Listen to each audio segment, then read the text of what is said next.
Welcome. My name is Joseph, and in this online YouTube class, we're going to focus on improving your reading, listening, speaking, and writing skills for the TOEFL and for your academic English by focusing on a very special word, apparatus. So let's get started.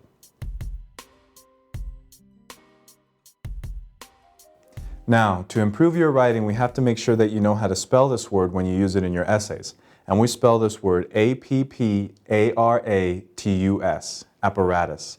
So now to make sure that we interact as a classroom, let's go ahead and have you pause the video so you can write this word out correctly 7 times in your notes so you can really benefit.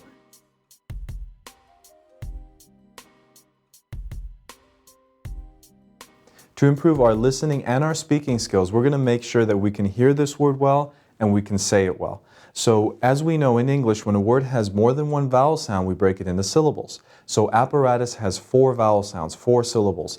App, rat, us. So the third one gets the accent. That means we say it louder than the others. So how do we say this word? Apparatus. So again, apparatus. So let's go ahead and have you pause the video so you can say it 7 times correctly and really get the benefit of it.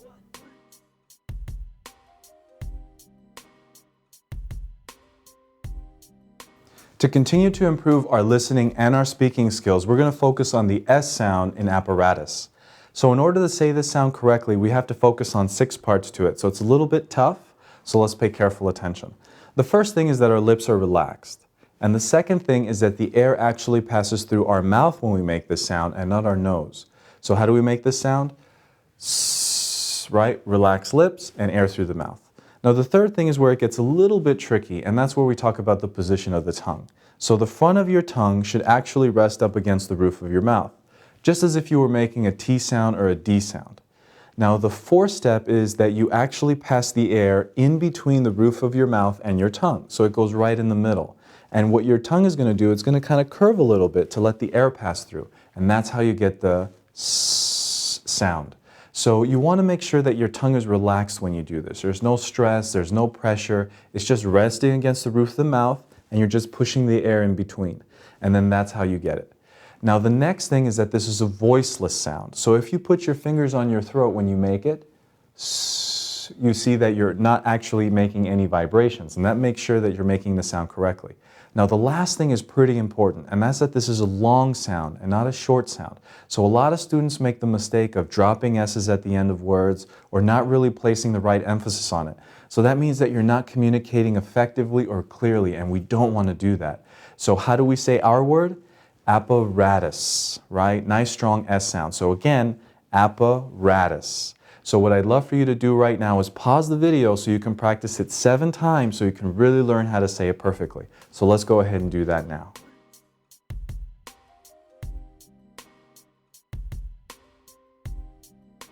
To improve our reading and our listening skills, we're going to learn what apparatus means, which is a complex instrument or a machine with many parts.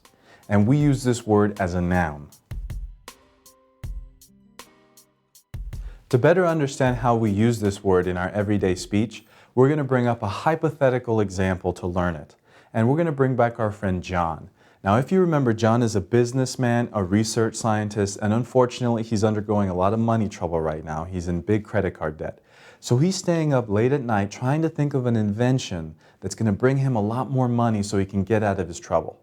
So one day he's staying up late at night, and he thinks that he can create an apparatus that can help people who are experiencing heart trouble. So there I used apparatus as a noun to talk about a complex instrument that he wants to create. Now what he imagines, what he hypothesizes is that a surgeon is going to take this apparatus, this complex instrument, and put it inside the body of a patient so it can help the patient have a normal heartbeat. He decides that he's going to call his apparatus a pacemaker. So he's doing some research, he's Googling it, and he finds out that this has already been invented. So he's frustrated and he's angry because his apparatus is already on the market. But fortunately for us, John presents another great example. Now it's time for the great part of the class, and this is where I get to review your work from last week. Last week we learned the word hypothesis, a noun that means imagined.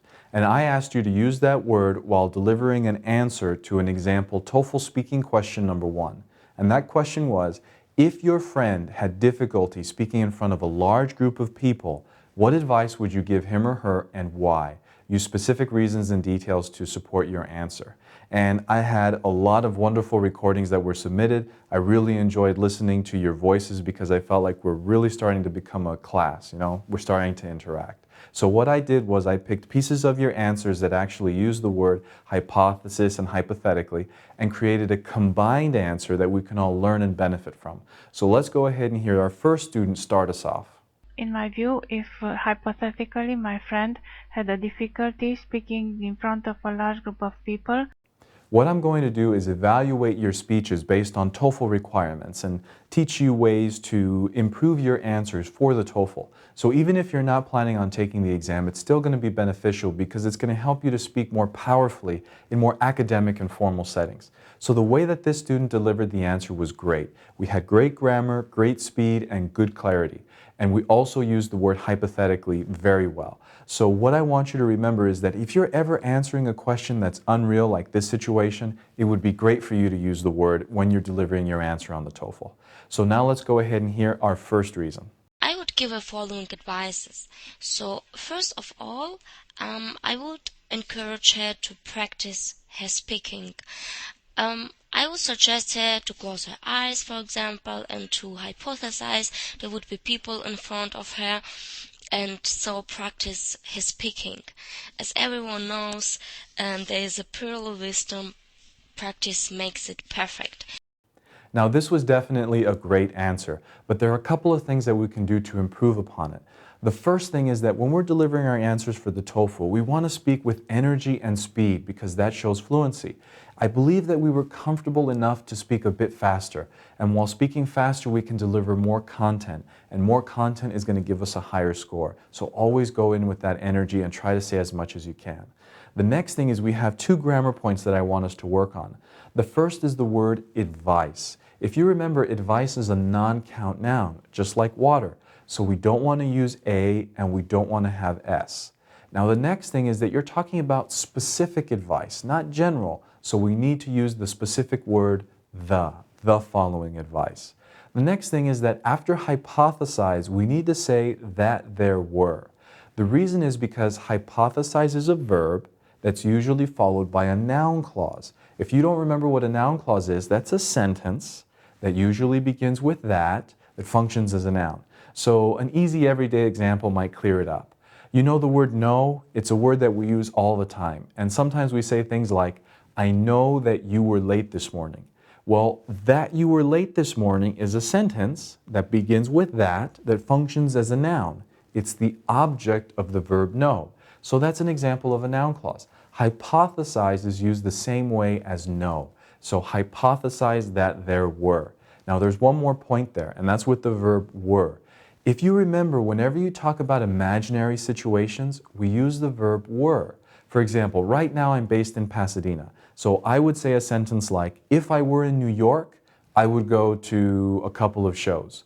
So I'm not in New York. It's imagined, so I say were. I don't say if I was, I don't say if I am, I say if I were. Hope you guys remember that old grammar point.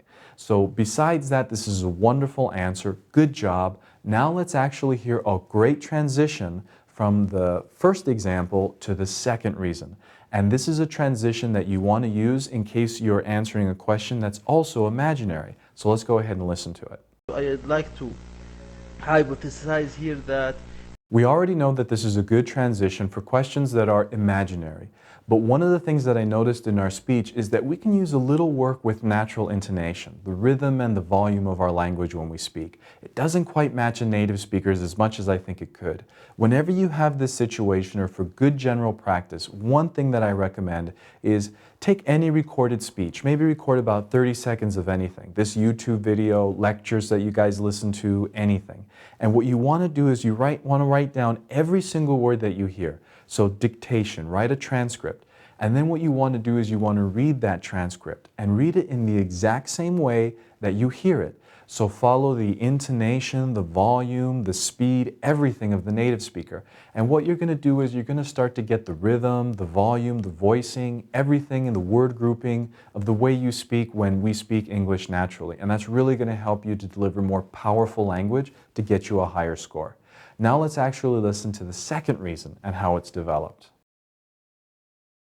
Practicing decreases the fear of speaking, especially when the speaker hypothesizes that he or she is talking in front of a large group of people. For instance, I had a friend who was a computer programmer and she was very shy. She had to speak about a program that she developed in front of the staff. She practiced with unimaginative people. Then she was virtually fearless. Now that was great because we actually had an example of not only last week's word, but our first class's word, virtually. So very, very good job. Now there's only one point worth mentioning there, and that's with the usage of the word imaginative. Imaginative is actually creative. That's what it means. So the word that we want to use is imaginary, which means imagined. The next thing is that remember, people is plural, more than one. So we don't want to use a or and there. So we want to delete that, imaginary people. So very good work. Now this whole big example is wonderful and I hope you guys learned a lot from it. So now we've reached the end of our class, and this is where I get to tell you the homework for next week. So what I'd love for you guys to do is actually use the word apparatus in your own hypothetical story to illustrate its usage. So just like I told you guys the story with John, I want you to make up your own story using apparatus. It doesn't have to be a big story, just 2, 3, 4 sentences, and I want you guys to either submit that in the comment section below, or you can email it to me at myclass@notefull.com, or you can click on the link below where you'll be taken to NoteFull and you'll be able to submit your stories there. And next week I'm going to pick the best story and we're going to use that to learn about grammar and punctuation and make sure that we remember what apparatus means. So great work today. I hope you enjoyed the class. I had a lot of fun. Don't forget to subscribe so you know when next week's class is out. And until next week, bye-bye.